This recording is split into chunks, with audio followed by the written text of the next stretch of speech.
Dream. Oh, no. I didn't mean that.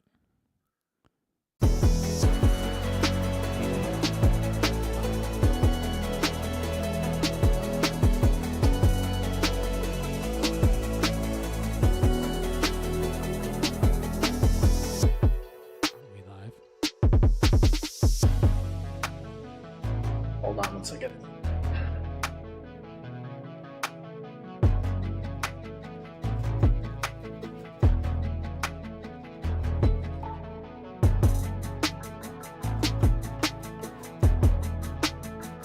We are.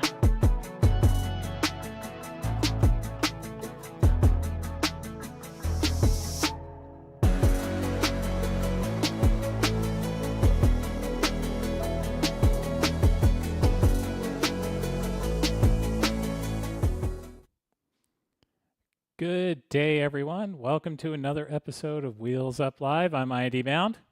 And I'm Felix. And as always, we're going to start off with the news of the week. But as we've mentioned in our promotion, we're very excited today because we have Evan from FS Expo joining us today to talk about Expo and his life in aviation and simming and Vatsim and all these other activities that he is deeply involved with. So that's going to be a fun segment, and we hope you enjoy that. But as always, we start with news, and our first story of the day is that Beyond ATC officially released their early access option to the product yesterday. And we've had a chance to, at least I did, have a chance to tinker with it this morning. It looks to me to be a product that's going to be kind of interesting and exciting and a very different level of ATC offering than I think we've typically seen. I mean, there are some others out there. Say Intentions is out there, for example. That also looks very slick. The pricing models are different, but I did a little flight from Dulles this morning. Hey, there's a shock. I flew from Dulles, and I went to Boston. And interestingly, it went really, really well. I mean, clearance, delivery, ground, takeoff, departure, all the different centers. It did everything. Sure. And it even vectored me to final in Boston, and then it forgot about me and never cleared me to land. But I landed anyway. I flipped. That's over when you the cancel ground. IFR and you're good now. Just go CTAF and bam, get down. Yeah, but I really think in the scheme of things, it was quite interesting. Have you had a chance to take a look at that at all? Felix? I mean, I don't have it or anything. We've talked about this. My interest is purely as a Vatsim bridge. I think we've had this conversation. I've talked to other people. I would really enjoy it as a Vatsim bridge. So, we do Unicom a lot. I mean, probably Unicom, we do a lot of long haul, you and I know other people do as well. So I'd say maybe 70% of the time it's going to be a Unicom situation. I'd really love for this product to somehow integrate, but I've thought about it on, and that's a really big task because it's not just hey, commanding you, because if you're going to have this do that for you, there's other aircraft in the area, and so now that's a reliance. So I don't know how they're going to clear that hurdle, of course. But I wouldn't say their initial goal is to do that. No, not at all. I think their initial goal is to make a really good product for people who are not going to be on Vatsim, Pilot Edge, iVal, and that's really what this is for. And I guess you said it's a promising product. You relatively no issues with the product and for what it is. So I mean, it looks promising, and I'm glad it's being integrated, because I used to have Pro ATCX, and I can tell you that just looking at this is leagues. This is worlds away from that product. And I'm pleased to report too that the cost, which is $30, includes the basic voices, and the basic voices are very good.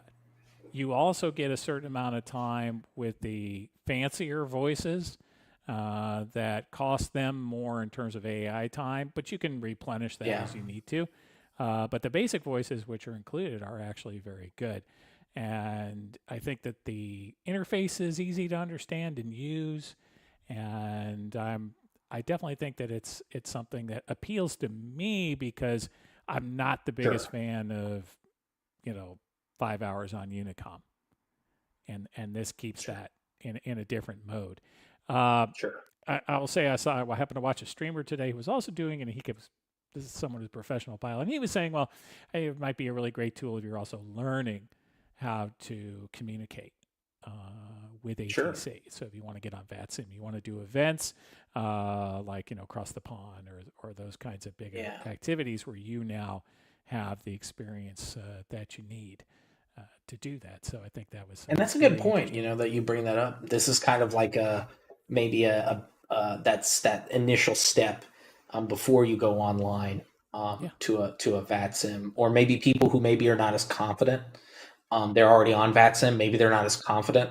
They can Right. get this and they can practice around and kind of learn the phraseology.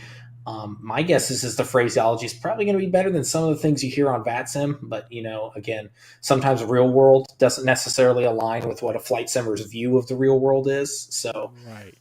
it's one of those things that neither here nor there. I think it's just again, I think it's a net benefit, a product like this. I may not use it certainly, but I think it's a net benefit to have this for the vast majority of simmers who are doing this single player, not online. Right. The other So, the other thing with that in terms of the learning and the phraseology, they I think they worked particularly hard to make it uh, line up with the KO verbiage sure, that's required. which is good. I like to hear that. Yeah. I There wish, yeah. No, go ahead. Sorry. there are definitely some challenges here, just in terms of for example, some of the information it's drawing from is scenery based, and scenery Yeah, can have problems, and we know that. So there are challenges, but it should sure. be interesting. Hmm. And it's thirty Okay. bucks. It's not Yeah, it's not your biggest investment. it's better than what they were going to charge for it. To be Right. completely That's right. honest, I think this put this in the hands of more people than Yeah. doing that. Right. So, Absolutely. Now, on the area of another release that's come out again just this week on Friday, this one's free. And we love free yeah, here love a good from free. a major developer, and that's Yeah. AnyBuilds has released Milwaukee Airport for free. Yeah, Milwaukee. There we go. Yeah. Beautiful Milwaukee, Wisconsin. We love it. We love to see it. Yeah, I can't. I've been in the airport in Milwaukee. It was like 20 years ago. Sure. But other than that, I can't say I've been to Milwaukee. But I think I it's mean, I'm digging the B-25. I love warbirds, so I'm yes, digging this. right. So, But when you have a quick look at it, I mean, this is a nice airport. This isn't yeah, just something where any build said, "Oh, let me just throw something against the wall here and see if folks are happy." This looks like a typical any builds detailed airport that they've released for free, and I think once again they're showing their strength in this market and their willingness to do positive things for the community that aren't sure. all about paying. And I'll add to that that they've released other free pieces that admittedly kind of went with some of their scenery, like the Venice Beach or the extra bit in Dubai, etc. Yeah. But even so, this is a very nice a nice It's a thing pretty big step, to have done. you know. Yeah, absolutely. It's a If there's pretty big step. I mean, you're going to look at an airport that um, I don't know if it's class Bravo or class Charlie. It's probably class Bravo. I mean, I'd have to look it up, but the I point don't know. stands that no, We'll that's ask Evan. fine. I He knows. No, mean, I'm just kidding. yeah, Put him I on the don't. I spot. mean, he might. Yeah. He might. Is Milwaukee a class Bravo? Right. I think No, I but would bet it's a Charlie. I'm gonna guess it's a Charlie. yeah, yeah. It's Yeah, I it's think so. probably it's probably smaller on a Charlie, but Yeah. the point is still that this is look at this looks Looks great. like any texturing and modeling. You could put Heathrow, you could put Dubai, you could put Los LAX. Angeles, New Yeah. York, and all right in there, and it would just be, you couldn't tell the difference, is my Right. point. And so, and really welcome that they're going to do something of quality for free. Yeah. Again, a really good move on their part for Yeah. doing that. So The goodwill there is not to be underestimated. yeah, Another product release that's just come out is from our friends over at Parallel 42, who I think we all know as the primarily for chase plane. yeah, But they make a lot of other products, and for MSFS, they've been busy with products that I don't know that we would necessarily would have guessed. They've made a lot of kind of minor camp out sceneries, and they've sure, made a couple of planes, the Freedom Fox. But but they're maybe coming back here to the roots with this product called Sim FX, and I've not had a chance to try it yet. Yep. But the idea, I think, is to bring back some of the effects that they made in P3D and the immersion collection that they had, and bring those more generally to Microsoft Flight Simulator. And so, here's an example of that kind of effect where you can see you're getting the misting effects. And I'm not exactly, my terminology is slightly off on this one. I'm sure you'll correct me. Yeah. I'm sure you'll correct me. Yeah. But So yeah, it's the kind of thing you're not actually seeing in Microsoft Flight Simulator right now. sure. Although as good as the sim looks, they had another screenshot I thought was even perhaps more telling or more interesting in that respect, which was this one with the dust. Oh, they're gonna have the brown out and the white out with Mm, helicopters with the downwash with the rotor downwash. yes. Now, one of the things I did kind of wonder when I saw this was there were at least some suggestions in the Microsoft Flight Simulator 2024 preview that maybe some of these kinds of things might actually be in 2024. I mean, I saw some of that stuff in the 2024 preview. Obviously, they had the tornado, so that's an effect, weather effect phenomenon that's right there in your face. And I would imagine that, I don't know if you've ever seen a tornado, but they kick up a lot of dust and a lot of stuff. Have I And not so, not in person? No, thank goodness. yeah, Have I seen a tornado? Yes, I yeah. have. And so, well, that's you understand the point, though, is Yes, that, yeah, 100%. more In fact, so. when they had that huge outbreak of storms last week, Yes. uh, I noticed as it came up on my YouTube feed that there were some people who were sort of live streaming who were storm chasing. Yeah, sure. And it was nuts. I mean, it was really Yeah. wild, and that was out in My Nebraska. my sister lives out that way. Yeah, She sent us a bunch of pictures, and we were like, "Holy crap!" And she showed us the picture of the tornado, and we're like, "Oh my god!" yeah.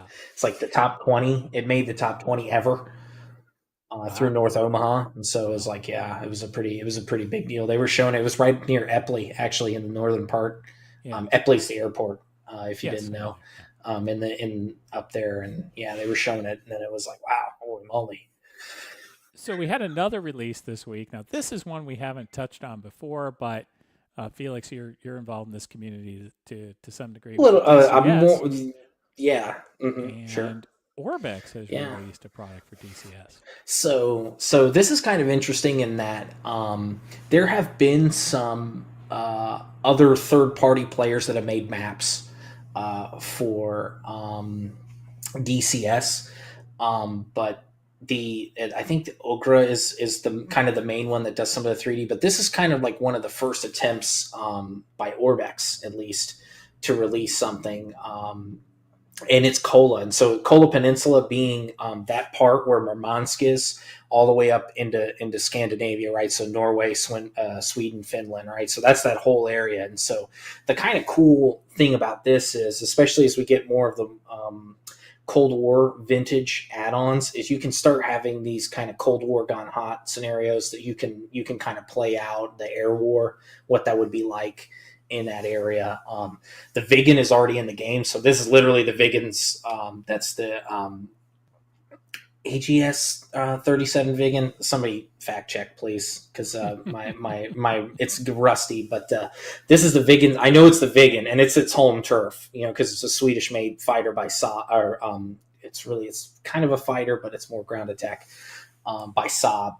And again, it's kind of cool to see that Orbex and maybe some other people are kind of getting more involved in the DCS scene. And again, this is one of the first times I've seen that you could buy a DCS product outside of either Eagle Dynamics website themselves or in the game. And so again, kind of another shift for DCS. And so, of course, the Afghanistan map's coming out. I bought the Chinook because I do love DCS helicopters. I think their helicopter simulation is probably the best.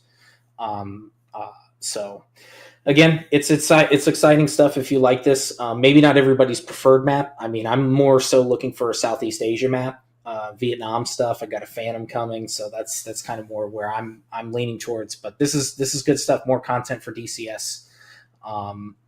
Which hopefully leads them to maybe cough dynamic campaign cough. So Okay. Yeah. Um, well, so Yeah. I mean, that's all I got to say about that, as our friend Forrest Gump said. So, and of course, another week, which means another oh PMDG yes. update Cheers to on the Michelangelo. 777. So Randazzo put an update out on, well, I guess Saturday morning, Friday night. He called it the 4th. I think it was the 5th. Yeah. Whatever. Upshot. Yeah. 777's still on its way. No It's in the release oven. date. Yeah, no release date as of yet. He posted this little picture of it here, which I think he was trying to indicate that when you look from the outside to the inside, it'll match up with whatever the inside cockpit configuration actually is. I don't know how you tell that from this picture, but that's fine. I think the upshot for all of it is my guess is we're close. I think one of the things that really struck me was the notion of really trying to have a quote unquote feature complete plane with some new things that PMDG has never done before. He essentially confirmed that we're going to have the new nav data format, and we're going to have CPDLC and some other things that I think were expected but now Yeah. confirmed. Oh, and that the freighter will be second, which I'm excited Yeah. about as well. So we won't dwell too long on that. But there was another little 777 wrinkle this week coming from Flight Factor over in the XP side, and they have announced they have released their early access to a select group, or I guess it's an alpha group, select alpha group, who were invited, and they posted a few pictures, and I don't have any real feedback on it yet, but I guess that means we're close to having another new 777 in a simulator, albeit on the XP side. Sure. I don't know if you've heard anything else, but I mean, I saw their little blurb. I actually technically had the opportunity to buy it, and I didn't because, and not at the $10,000 absurdo price that was basically making sure that, like, if you weren't invited, you didn't buy. Yeah. But no, I got I got an opportunity to buy it. I didn't, and again, this is one of those things. A good source that I know actually is now kind of involved in the alpha, and so I'm waiting more so to hear their feedback because they're real world 777 pilot, several thousands of hours, and that's the kind of thing you want to see, and hopefully they have this person on there, and that's who they listen to. And I'm not saying you only listen to pilots, because pilots are one slice of that pie, right? It's almost a triumvirate, right? So you really want I mean, you could make it a quad, but you really want pilots, engineers, and maintenance people as well when you're kind of making users. that, when you want users, and so that's the quad part of the pie, right? So you want users because there's quality of life stuff and feedback from a sim perspective, and then you have the real world, which is you're trying to make it all. And so it's good to hear that hopefully they've got more than just that individual as SMEs kind of involved in making their project. I don't want anything bad for them, because I think they already got enough negativity. Again, certainly I'm pretty, because I'm of the opinion that they overcharge for what they do. So, and there's kind of glaring areas there. So, right. Well, fingers crossed so, that we'll have another hopefully we'll have another solid product that they can only help. Another 777. Yep. Yeah. All right. Well, yeah. Hey, we've beaten our news of the week, and we have a very exciting guest. We have. We're going to bring him on now. Yep. But first, I'm going to get this picture off of his face. So there we go.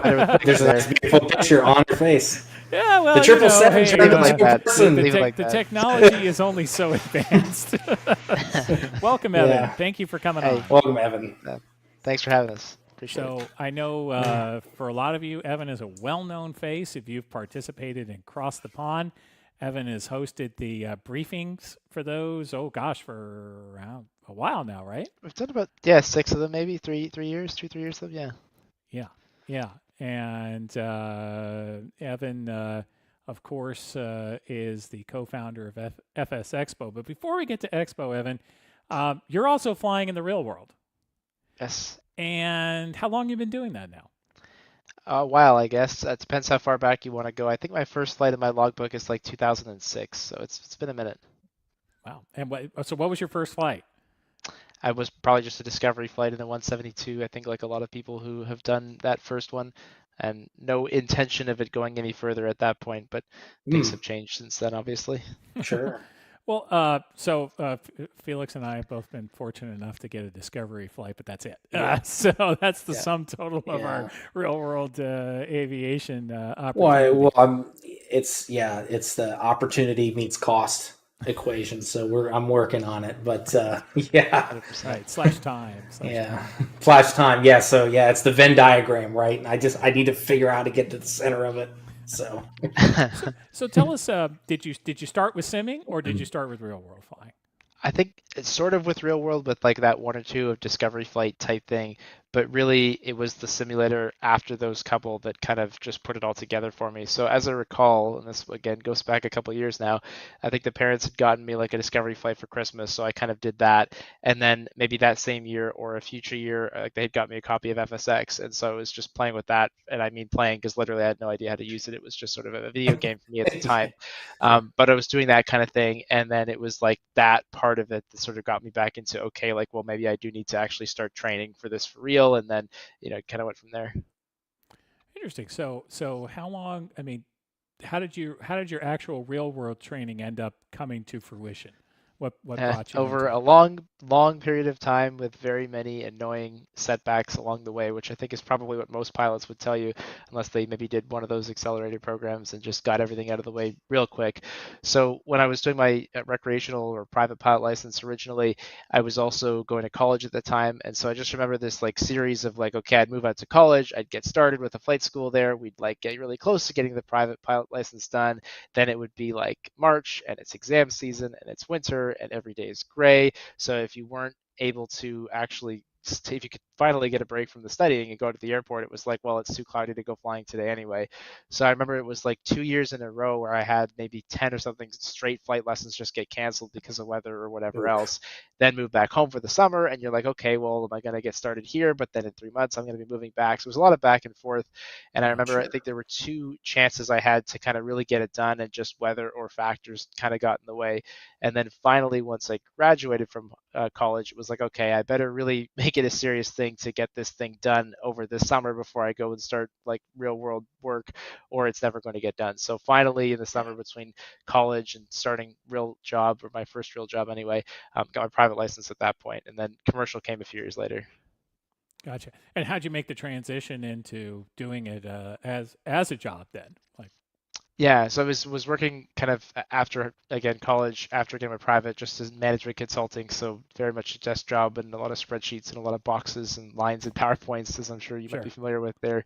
And I guess it was we were actually on a client site that overlooked a small airport, which I think didn't help. And so it was like you're sitting there doing all these boxes and PowerPoint and formatting, and meanwhile, like these people are flying these small planes right beside you, and you're just going, I wonder if there's a way I can't get this to happen a little bit more. And it was one of those things too where you're like, okay, I really love flying, but to be able to fly as much, I have to work so I have enough money. But then if I work to have enough money, there's no time to go flying. So how do I kind Yeah. of put these things together? And so I ended up quitting that job in management consulting after about 2.5 years. It was a lot of fun. I did enjoy it, but it also just wasn't flying, obviously. And so Sure. moved across the country. There were, for a variety of reasons, no good flight schools nearby. So I ended up moving to the West Coast, did my commercial multi IFR out that way, and then was able to Hmm. get a job just flying commercially, small airplanes, so Navajos, a couple King Airs. We had a Warrior and a Saratoga, all of which we flew in commercial air service. And if you've ever tried to help a completely blind person into the back of a Piper Warrior when that person is paid for an airline flight, Wow. that can get a little entertaining. But it was a lot of fun, and we did kind of cool stuff like that, a lot of gravel strips and a lot of just Oh, I don't nice. want to say sketchy things, but stuff that I kind of look back on now and I'm just like, wow, I don't know if I could still do that, both because like I'd Or be too that you scared and would. also I don't know if I'm that good anymore. But that's that part of 135, right? That's 135 operator, or were they? Yeah, that's that part of that, man.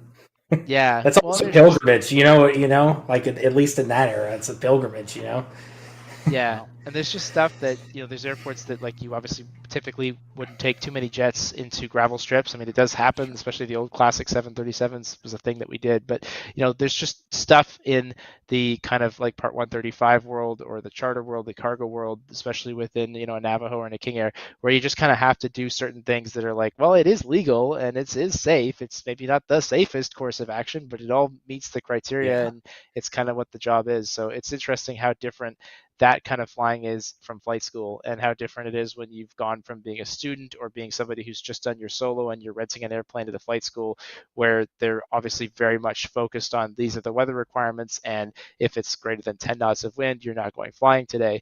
Then you leave and at the same airport in a very similar airplane, the wind is gusting 35 knots and the boss is like, so what's the problem here, let's go. Right, gotta go. Yeah, like, okay, I guess I'm doing this now. So and then now then you moved into commercial, more typical commercial air Yeah, so the transport role. right, airline pilot, exactly. So Yeah. about 3 years or so of doing the kind of small plane thing, and I really did enjoy it. It just like you could see that the way that that operation was going to run, it probably wasn't going to last for all that much longer. Just a couple of market dynamics things, and then the way the owner kind of wanted to run that business. So totally fine, their prerogative. But I was like, I don't know that I would have stayed there long term anyway. And at that point in my life, it just made sense. Like, let's go for the airlines. Let's kind of see what happens. So I was fortunate enough to get a job flying at a regional, originally on the Embraer 175. I'm now a training captain on the CRJ, and Wow. I love it. It's like still short Nice. enough flights that I'm kind of in the same general time zone, general weather, climate, region, etc. But long enough flights that I can have some fun with it. And the airplane I'm on right now, the CRJ, is very manual, very hands-on, very engaging, and I like all those things. I kind of like feeling like I'm still flying at least a little bit, as opposed to Yeah. like a button manager or something like that. Right. You're not pointing any fingers in any other planes with button management, but I think we get your point. Yeah. Yeah. Well, we, both Felix and I have a friend who in the sim has sort of wound his way back to the CRJ and is really enjoying Nice. himself in it.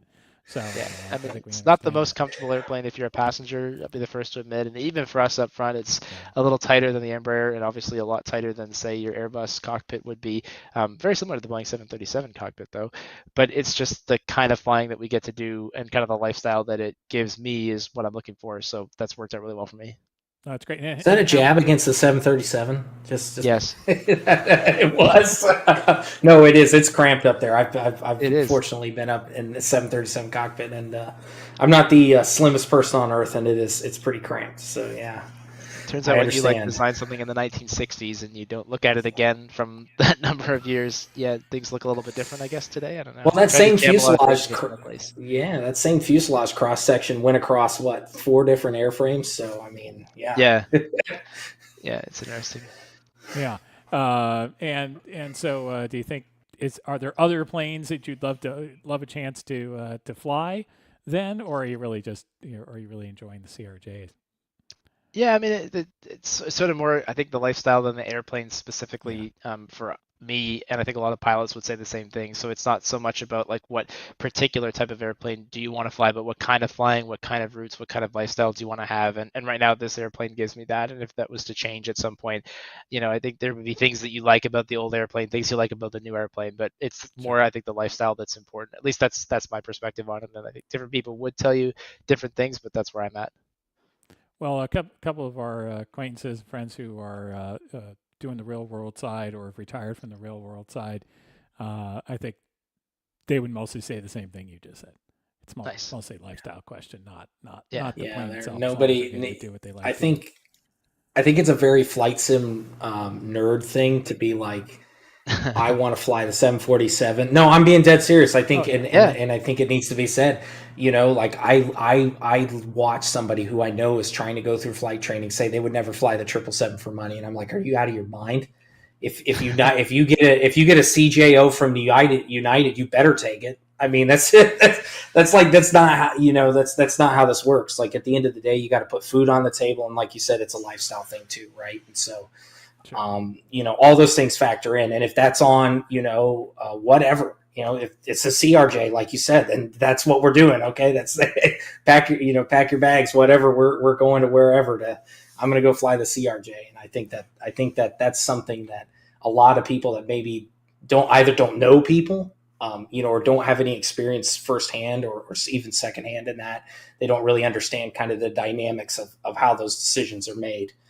So, Yeah. Yeah, for what it's there's lots worth, of cool airplanes out there, and I mean, if you want to talk about like cool airplanes to fly, I mean, I'm sure lots of people would gravitate toward even like fighter jets or vintage airplanes or warbird. Like, there's just so much that you could put into that question. But in terms of like airline pilot world, going to a new airplane, even if it's at the same company, is probably a 3 or 4 month endeavor to be able to get yourself up to yeah, speed on it. And Yeah. if you're going to switch companies, there's a whole dynamic into that. So really, like you say, for us, it's a bit of a different calculus, but it is cool. Obviously, one of the nice things about flight sim is that you can just like, okay, I'm going to fly a 777 today, and I'm going to fly an yeah, Airbus the next day. And if you're kind of like somewhat competent at both of those things, that's a nice thing that we don't get to do. I mean, the parallel for me on the Vatsim like ATC side is like, I don't know that I could ever or would want to be a real world controller and like work the same little bit of airspace for my entire career.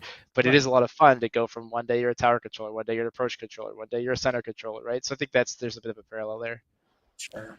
So tell us about VATSIM though, because you've obviously gotten into that too. And how did you decide you wanted to become a controller, and what was that path like for you?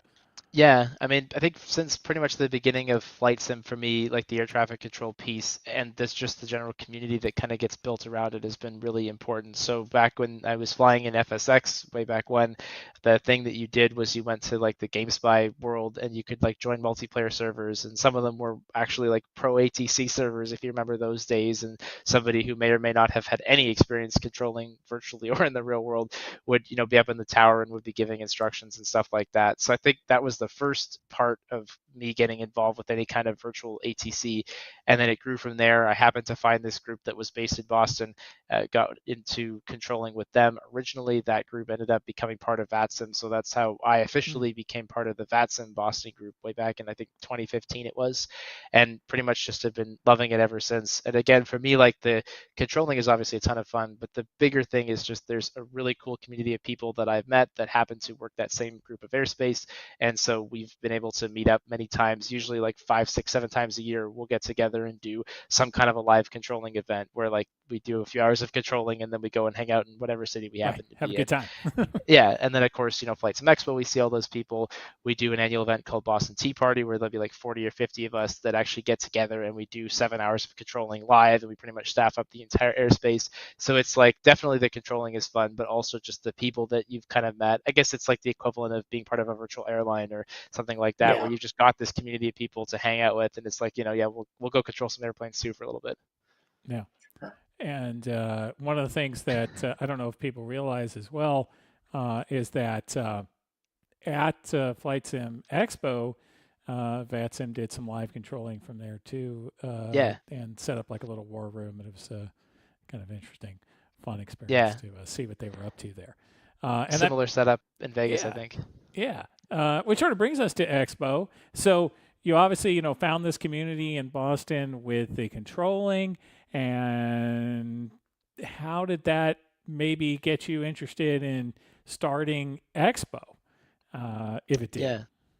Yeah, I mean, it really did come down to, I think originally kind of it was a meetup of a bunch of people who knew each other through the Boston group on Vatsim, and then just a couple of other people. It was like 70 or 80 of us way back when in a hotel room in downtown Hartford, Connecticut, where the first kind of any meetup in the US that had happened of any substance anyway, for probably like 20 years since I guess the old AVSIM conferences, which way predate me. That was the first one of these that we kind of did whatsoever. And then it kind of spiraled out from there. We had our first Flight Sim Expo, kind of the official branded show that from the last 5 years, Yep. back in 2018 in Las Vegas. And then we've just been continuing to grow that ever since. And it really did start out as something. It was like, well, it's really fun when we do these ATC get togethers with like 10 or 30 or 50 of us. So why don't we just kind of keep extending that idea? And it was like a part of, let's just to get together and control in person. But then it was, well, why don't we invite some of the vendors? Because it would be cool to see who Orbix is, and it would be cool to see who X-Plane is. Like, I've never met yeah, these people. I wonder what they're like. Are they business people? Are they people who code? Are they a bunch of just kind of weirdo gamers like us who got into flight sure. sim and A then bit of built something everything. cool? And well, it turns Yeah, out it's mostly the last one. Like most everybody, with just a very few exceptions in flight sim in the developer world, they're all just people who were like, no, I really wish there was a CRJ in the simulator. And Yeah. then they just went and they built one, and they're like, oh, this looks pretty good. I wonder if I should sell this. And they start selling it, and then all of a sudden they become Aerosoft, right? So that's the kind of thing that has happened. And I think almost every developer I know, that's kind of their origin story. Yep. Okay. Yeah, that I'm not surprised. We've talked to a couple of other developers, like some who are actually going to be at Expo, like Raul from Yeah, FS Reborn. He was on and he was telling us about, he wanted to fly the plane. He wanted to make the planes that he dreamed about flying. yeah, Yeah. And I think that's a very typical story. We had another guest on, Captain Crash, who was working on a 707. Same story. Same nice. story. He Yeah. wants to Same. fly Yeah. one of these Flu classics. and yeah. And so I guess kind of as a follow up um, obviously you guys came in before Microsoft Flight Simulator 2020, so Microsoft is reborn. Have you seen kind of an explosion, based on Expo, just kind of vendors who's showing up, the attendees, that sort of thing, with kind of concurrent with what the rise of Microsoft Flight Simulator and the market that has kind of opened up again? Because I know for me, I've been doing this for probably as long as you have, Evan, and before 2020, it was dead. Like it was a very, very stale. We've been flying the same add-ons for the last, I don't know, 10 years at that point, Yeah. so kind of your thoughts on that as far as what Microsoft, like Microsoft 2020 has done to Expo specifically, right? Yeah, I remember in 2019, it was actually the Sunday of Flight Sim Expo in 2019 in June, and there were a bunch of us in the lobby of the hotel after the show had ended, and like somebody sort of had their phone out and they saw this trailer drop for Microsoft Flight Simulator, and I remember like it was me, John Venema from Orbix, and a whole bunch of other developers, like pretty much the who's who of Flight Sim at that point, and we're all like sitting in the lobby going like, have you guys heard about this? No, I haven't heard about this. Did you hear about this? And nobody had any clue what was Right. going on. And we're all like, what the heck? And like also this gets announced, right after Flight Sim Expo, like what was going on. So that was kind of entertaining, but also was a bit surprising for all of us. And then of course you can throw COVID into the mix, but I think it was actually just the perfect storm of like you said, we needed something to kind of breathe some new Yeah, life into a lot of developers, and obviously the FSX based sort of platform, there was really no official follow up to that. Like Flight came and went pretty quickly, and then we had the weird Steam Edition thing from Dovetail Games that didn't really have much new to it, and then you had P3D, which was a different thing. But like, what was going to happen with the sort of gamer license, so to speak, of Flight sure. Simulator? And then of course, this happened, COVID happened, so we were all stuck back inside. It was really, really good timing in that sense, I think, to get some popularity behind it. And in terms of what it's done for us at the show, I definitely think it's made a difference. I mean, when Microsoft announced in 2023 that they would be coming to our show in Houston, you could actually see in the graph, like it was a big difference. You could see the spike in people Wow. Yeah. registering because they had announced, I think, just a couple weeks before. I forget exactly what it was, but something new. And then, you're going to be able to actually see and experience that thing at our show, which was really cool. So, not Yeah. saying necessarily that's going to happen again this year, but obviously the way the timing works, they've got the Xbox Game Showcase a couple weeks before Flight Sim Yep. Expo. So, it is great timing in terms of being able to kind of make a big announcement there and then give people the chance to like really get in depth, understand what that's all about, and perhaps even try out something new at our show. So I think it's been helpful for us, but of course, what we're really going for is like, let's keep just spreading this hobby and getting more people Yeah. involved. So to that standpoint, what they've done for all of us has been amazing. And it's, I know Microsoft's the first time they were there last year, and one of the things I've noticed repeatedly since then, Evan, is how much Jorg in particular has talked about how great an experience it was at Expo for them, how I think informative it was to them, how it really got them in contact with users in a way they hadn't before, and obviously they're coming back this year, which is a big feather. Getting them there first place was a big feather in Expo's cap, if you will. And I think the fact that they're coming back, and I guess they're on the presenter list for Friday or hopefully, but they made it pretty clear in their last dev stream that they want to talk again. Yeah, And I think that the excitement for that, at least from my perspective, is significant. Yeah, I mean, look, we can do a lot, over this kind of format with cameras and talking to one another, but nothing will substitute that in-person experience. And so that's been a pretty consistent piece of feedback that we've heard from, Microsoft, of course, but other developers who come to the show is like there's really no substitute for that kind of experience. And that's the same Sure. for attendees. I mean, Yep. just the level of positivity, the excitement, the fact that you get to try all this different hardware, that you get to meet all these cool people. Like very few flight simmers, I think I'm lucky that I have this Boston group, but very few flight simmers, I would say, could probably name more than like 5 or 10 people who they know who are also flight simmers who they Yep. meet with like 5 or 6 times a year. Like that's just not a thing we do. There's not very many because it's such a niche hobby, or at least it used to be. And so to go to a show like this where every single person shares that hobby and you can walk up to anybody and like, what's your favorite airplane? Where are you from? And they know the airport code they're from, and you know the airport code they're from. Where else does that exist in the world, right? Yeah, So that's it's It's a true. literally really on your cool name environment. tag.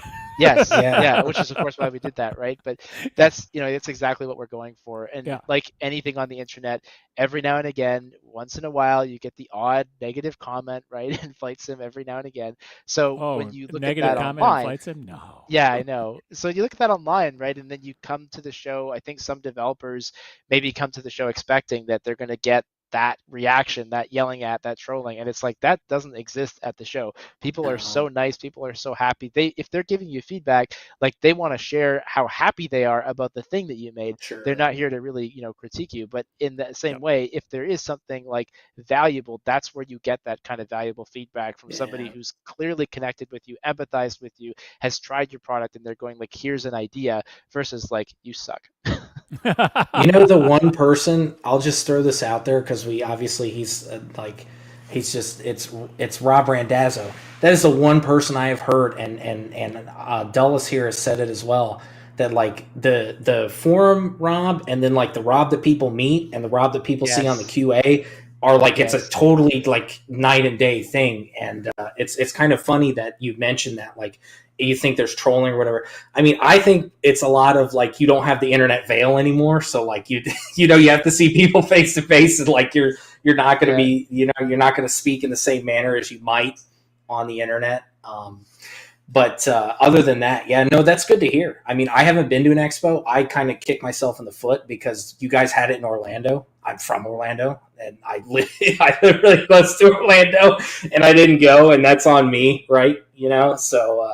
But I can't go this year, but I am planning on trying to make something work for next year. Hopefully, I mean, I have a pretty I haven't said anything, but Dulles knows I have a pretty big life event that's coming up, so I got to see how that Nice. all factors in. But I am going to try to go next year. Yeah. Well, I will So be Yeah. I there, mean, Rob Evan. and I, Yeah. sorry. Sorry. Go ahead. Go ahead. Sorry. No, I was just gonna comment on the Rob thing and just say like that's a perfect example. Like he's a very yeah, different personality. We talk on the phone a fair bit, and we always have great conversations.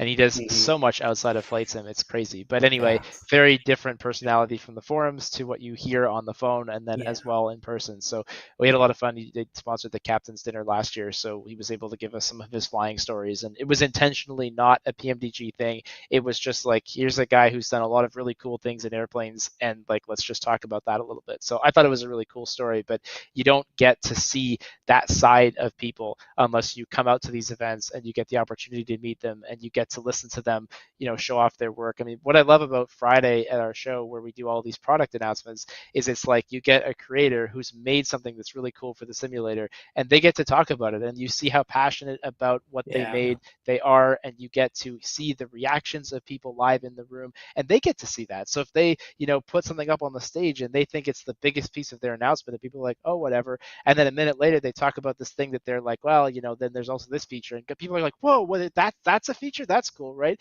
What yeah, great Yep. market feedback. Where else can you possibly get that kind of thing? You're not getting sure. it on a live stream.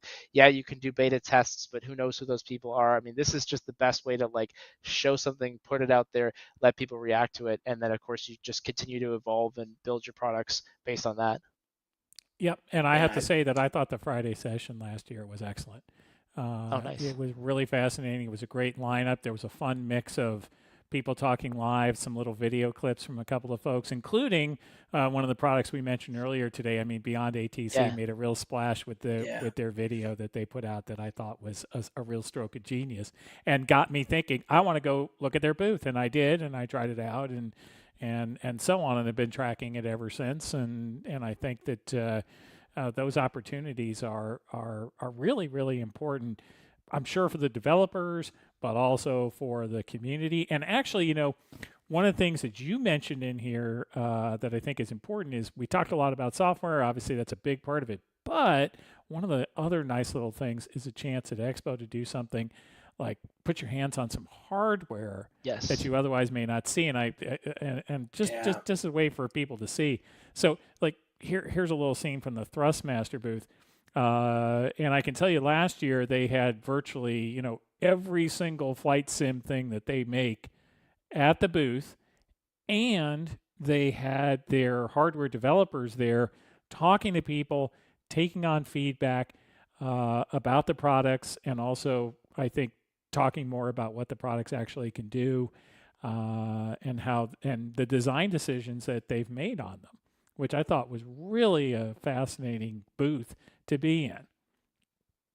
Yeah, yeah. I mean, Um, I agree. I think again, where can you do all these things in one place? And I try to Yeah, make that exactly. conversation happen with a lot of our developers. We're trying to make that Friday into like the kind of let's have a big product reveal thing. Like we're trying to get developers thinking, let's make whether it's us, whether it's FS Weekend, but like let's make these live events an opportunity to Yeah. really share some news. Like you can do your small little whatever video release when it's like not a big deal, but when you have a big product coming out, whether it's us or FS Weekend, I don't care, but just being able to share that with a room full of people and then letting those people go out and say to the rest of the world, you know what I just saw at this event.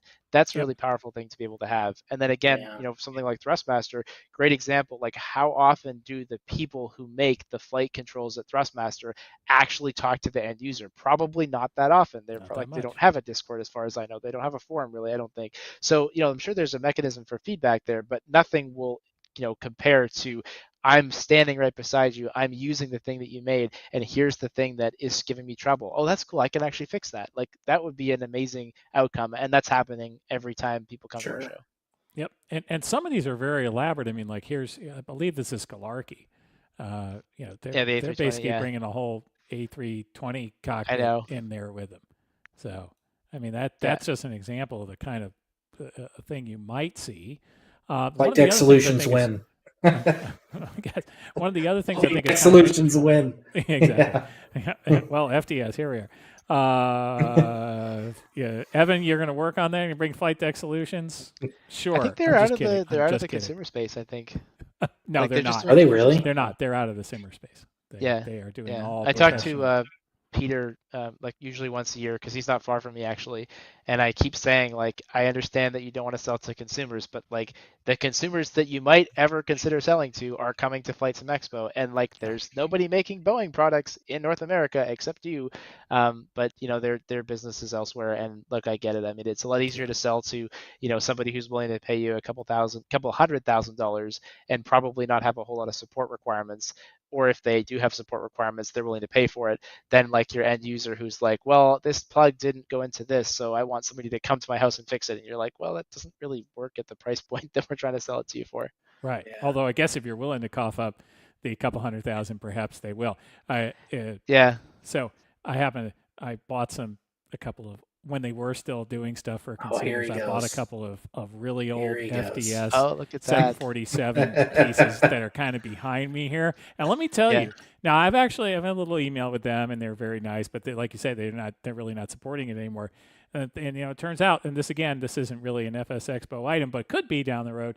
There's a guy who just has one of the CDUs who took up programming just to make it work with Microsoft Flight Simulator.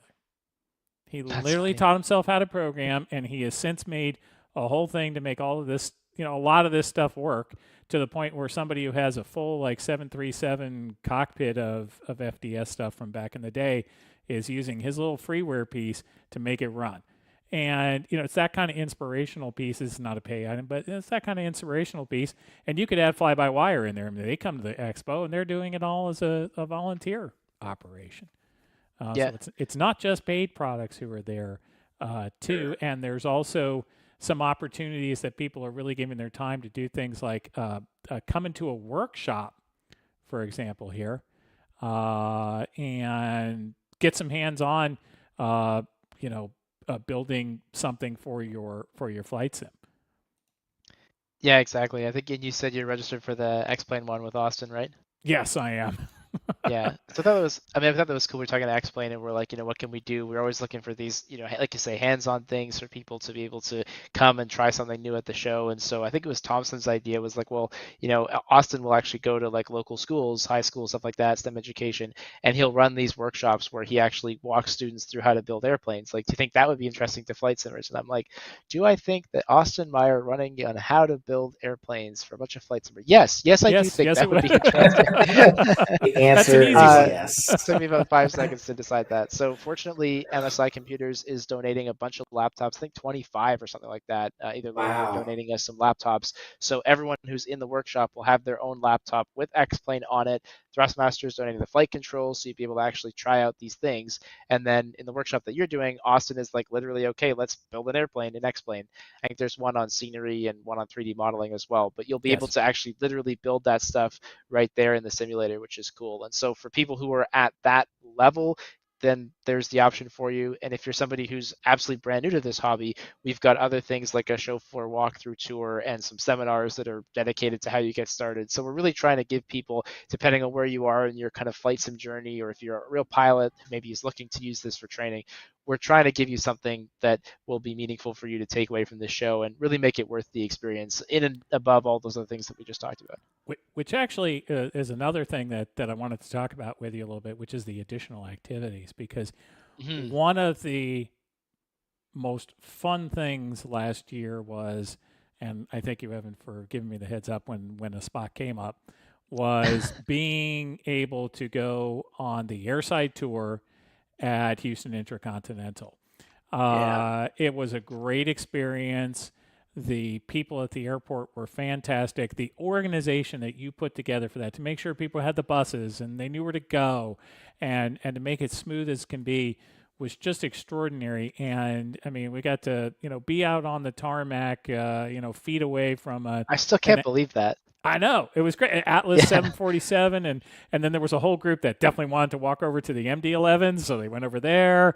I saw It that was picture and I tremendous. was like, is that legal? Like, how could they be out there? Yeah, They that was got us out crazy. there. It Oh, was yeah, no problem. when he told me he's because I didn't go obviously, but I to me that's the coolest thing ever. Okay, like Yeah. I'm here because I love the real world part of it, and I try to emulate that. And when Dulles showed me the picture of like the Atlas, the 747, I'm like, dude, that's pretty cool that you got to do that, go up Yeah. and see that. And it's not like going to a museum. It's not a static display, right? That's behind No, this was plexiglass just like this Concorde was is. just It's an active aircraft. Somebody's going to fly it out that afternoon to go to who knows where, you yeah. know. It was Yeah. just the cargo Yeah. ramp. It was busy. It, Yeah. it was that was amazing. And this Yeah. year you've got a bunch of exciting activities, including some more ATC tours, which is very exciting. It's for the tower and the Tracon. Is that right? Yeah, exactly. So we kind of talked about like what we do for flight simmers, and then the other part of Flight Sim Expo is like how do we kind of put these two worlds of real world flying and flight simulation together?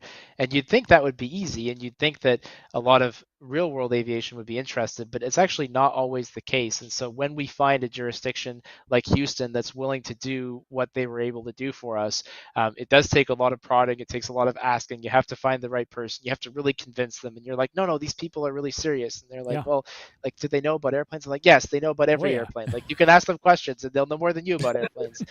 Once you finally get them over that hump, and they're like, well, how many people? How are they going to show up? What about cars? I'm like, no, I got that. I got the buses. It's okay. It's quite a conversation.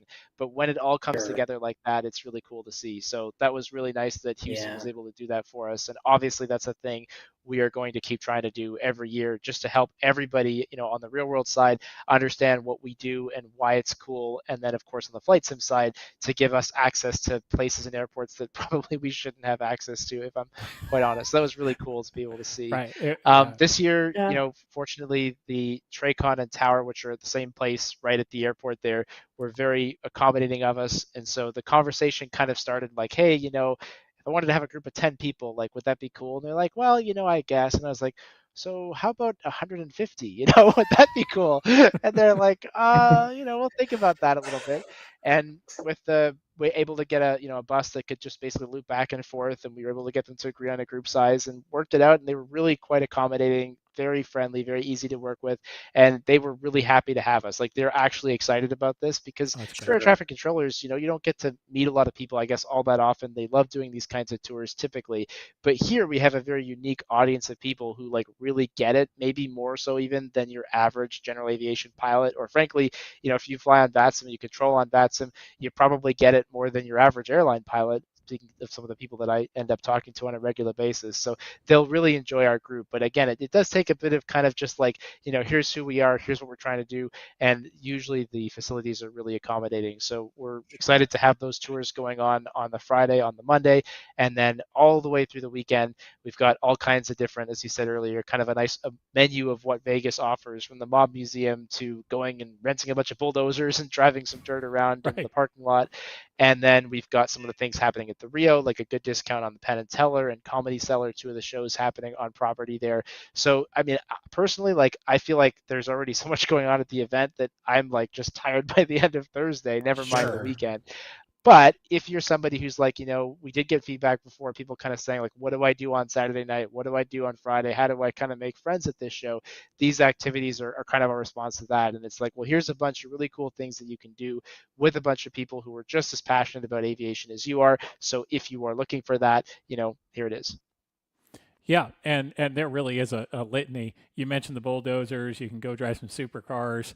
Yeah. Classic sort of stuff you can do in Las Vegas, in addition to everything else that's in Las Vegas, of course. But for those who are also looking for some organized activities, and there's a captain's dinner if you're a Flight Sim Association captain, which will be on Friday night. And I believe Yes. there's some.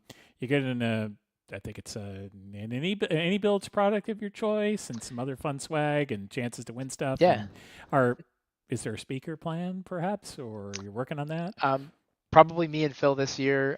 So Any Builds, who is coming to Flight Sim Expo this year, which we can Fantastic. announce now, and they're going to be announcing tomorrow, sponsoring two things: that dinner as well as our Friday welcome reception. So all Nice. attendees are welcome to that. If you've registered for Friday, you get a free drink, get some appetizers. So Any Builds is helping us out there and Wonderful. sponsoring the Flight Sim Expo banquet, which includes, like you said, that free product of your choice from Any Builds. And like last year at the banquet, we're also going to be doing our aviation trivia. So there'll be a bunch of prizes that you can win. All that's available to FSA captains. And more than anything else, it's just a thank you to our captains for helping to support us throughout the course of the year. We'll talk a little bit about some of the initiatives that we've done as an association this year, like Sun and Fun that we were just at a couple of weeks ago. And then Right. obviously the work that we're trying to do to build around getting pilots, and especially getting people, in the FAA or at airports or at airlines, to just recognize like what this world of flight simulation means to them. I think a lot of people have heard of it, but a lot of people don't really understand the right side of it. And in some cases, unfortunately, they've maybe interacted with one person who's given them the wrong impression of what flight simmers are like and what this stuff can do. So we're trying to work to change that perception in some places. And we'll talk a lot more about that at the banquet. Fantastic. So, Evan, just real quick, I was at when were you guys at Sun and Fun? By the way, did you All leave week. or were you there the whole time? We had a 60 by 40 tent right in the middle of the Future in Flight Plaza. Did you not come by? Yeah, I I guess was not. there. I did not come by. I didn't even know. That's my fault. So Oh, I'm gonna kick yeah, you myself should have come again. visit. We were Yeah, kind of in I should have. Yeah, I was literally there. Yeah. Yeah, so we Oh did man. this 60 by 40 like flight sim experience kind of center. So we had about Okay. 20 different flight sims there. We had a couple of exhibitors, and the whole point was like, okay, if you're a pilot and you've not understood how flight sim can help you, come sit down. You've got 15 minutes with an Yeah. instructor, and we're going to Yeah. show you one of several different kind of flight sim setups that you could Yeah. have at home. And again, the whole point is like, people when they're pilots, especially if they're people who own their own airplane, they conceptualize a flight sim as like, it's got to have a panel, it's got to be $50,000, it's got to have every little everything on it. And we're trying to say like, actually Yeah. just a monitor, a computer, and a joystick, you'll have quite a bit of fun with that. Like, here, let's actually have you sit down and try These it. some of these add-ons, like, yeah, it's Yeah, insane. you just It don't really need is. that level of hardware, I don't think, depending on what you're trying to do, of course. But for a lot of people, as like a first step, we don't need to go that level of detail. And Right. we'd rather I certainly them learn it didn't. from us and maybe from like experienced flight simmers than kind of have to find that out on their own. Yeah. Really, Dulles? Really, you're going to talk about hardware right No, no, there? no, You're going no. to But say I mean, I I didn't have started to with do? like just a little joystick and a thing, and that was it. And then I Yeah. went No, hardware that's true. berserk because I love hardware. I mean, I like you mentioned MSI. I'm running, MSI motherboard over here. I got this over there. I love hardware. I Same love here. tinkering with Yeah. things. So Nice. I'm not the best Yeah. example, but actually that's one of the things I loved about Expo was being able to get hands on with a bunch of hardware. Which and by the way, for those of you who have not signed up for FS Expo, if you look down in the description below, we do have a link. We here at Wheels Up Live are very excited to be a media partner this year Yes. with FSA, and so the link's right down there if you haven't done it yet. And so, Evan, I guess you had just mentioned big important item there, which is AnyBuilds is coming. In Yes. addition to being sponsors, so they're going to have a booth again this year. By the way, AnyBuild's booth last year was very creative. They had kind of like a little dome set up where they were Yeah, projecting that was video in cool. it. It was, frankly, it made me dizzy, but I think other people were loving it. And Yeah. so that's exciting. And I know you've done an initial announcement of potential of exhibitors, and there was a great video for that. And so I hope you all catch that. But I think you mentioned you might have a few other folks who have since that time have announced they're coming. Yeah, and so AnyBuilds will be there. I don't think they're going to have a booth this year, but they will be there. Maybe some announcements. I don't know for sure yet. We're still kind of Okay. looking at those details. But all of the all of our partners you can find on our website. So flightsimexpo.com. Click on the partners link up at the top, and you'll see everybody who is sponsoring and exhibiting. Obviously, if they are exhibiting at the show, then they'll be there. In some cases, some of the sponsors may or may not be there in person, but AnyBuilds would be one of the ones that is coming for sure. And all the exhibitors that you see on our website will have a booth, and all those booths are obviously designed to be interactive. So the idea is you can walk up, you can try their hardware, you can fly their airplane, you can look at their scenery. Like the whole point is to interact with the developers, to give them your feedback, to try out some of their stuff. And then alongside that, we've got 2 stages happening throughout the weekend where we have everything from educational seminars to some of these workshops, and then a bunch more of these kind of either new product announcements or demos. So in some cases, on Friday during our product announcement sessions, you might hear about a new product, and then on Saturday they might be on our FS Elite stage in the exhibit hall actually demoing that product. Maybe the creator is actually going to fly the airplane they made, for example.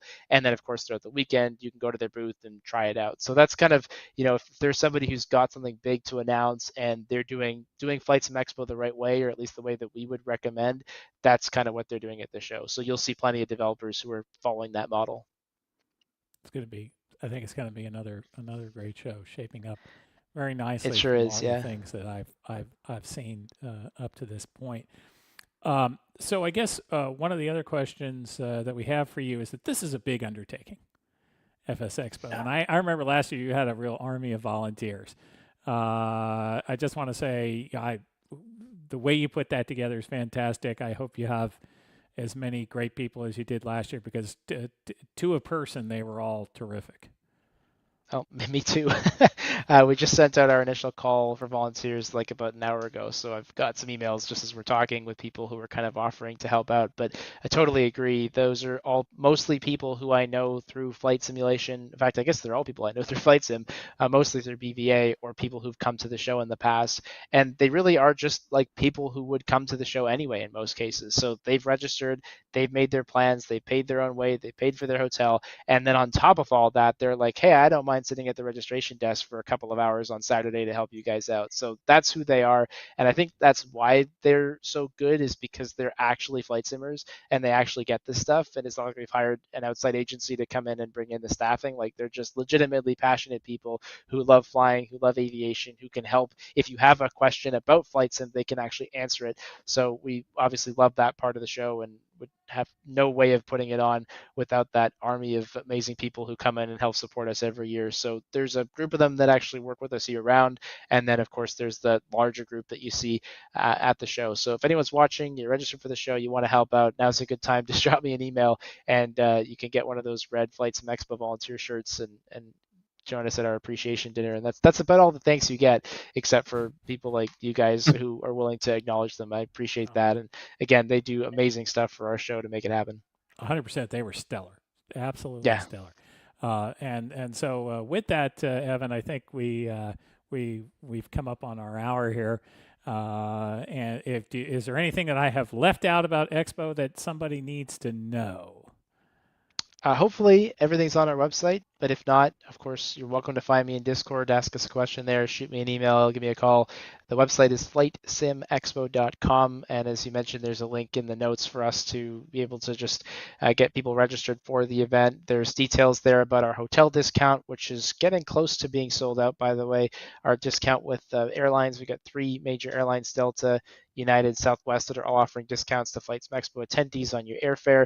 So we've really tried to make this like a super easy event to get to, a super accessible, affordable event for everybody in the community. And of course, if you can't come to the show in person, we do have our online only registration as well. So if you're an FSA captain, you actually get that for free. You don't have to pay anything extra. If you want to sign up for that, it's $3 a month, or otherwise you can just purchase the online only access for $15. And I just want to talk briefly to the online access because it's a thing that Phil and me always discuss every year, like, are we going to do this? Obviously, we started during COVID when people had no other choice, Sure. but it's a thing we've kept going because I get it. Like, not everyone can come to Vegas this year. And so if you still want to watch the seminars and get a piece of what it's like, it's not the same experience, of course, as you would have walking across the show floor, but at least you get that little taste of what the Flight Sim Expo experience is like. So if you can't make it in person, you do have the option to watch and hang out with us online. Fantastic. Good to know. Thank you again, Evan. Thank you very much. Very Evan. glad that you could come on and talk about Expo. It's an exciting time. We're only about 6 weeks away, right? Don't remind me. It's crunch time. All right, Evan. It's busy, a long busy, way away. Don't worry about it. It's You're a long, yeah. So far, you don't even. We're well a ways away. Well, Evan, I just want to say, I just want to say, at least on my behalf of myself, people in the flight sim community. I know I haven't gone, but I've been in this thing kind of passively. Last 20 years, last 6 years, I've been involved in the community a lot more actively, and now, obviously, Dan kind of reached out to me. Hey, sorry, I used your name, Dulles, but Dulles reached out to me, and it's not that great a mystery.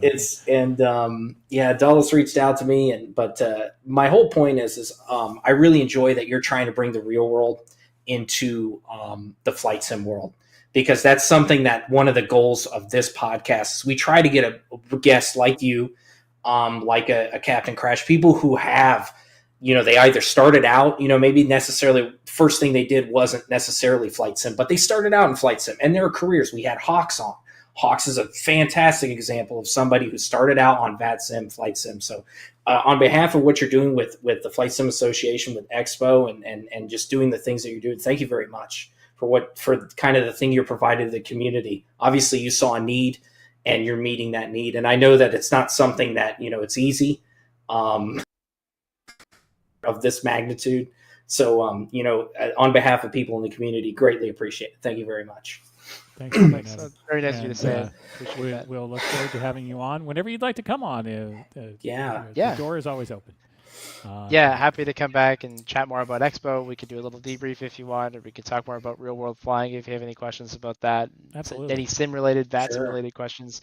Obviously I love this stuff, and it's always fun to just get together with other flight simmers and chat. Right, absolutely. So can we call it Calverton, or is it still Charlie? I'm not.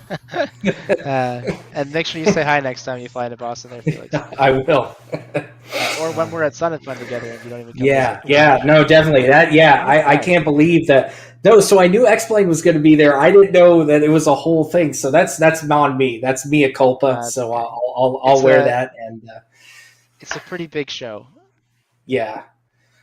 So my wife was there also. So there was she's a trooper. God bless her, because she's not as much into the airplanes as I am. So it's kind of like, so let's try not to do too much. You kind of gotta just deal with what you got.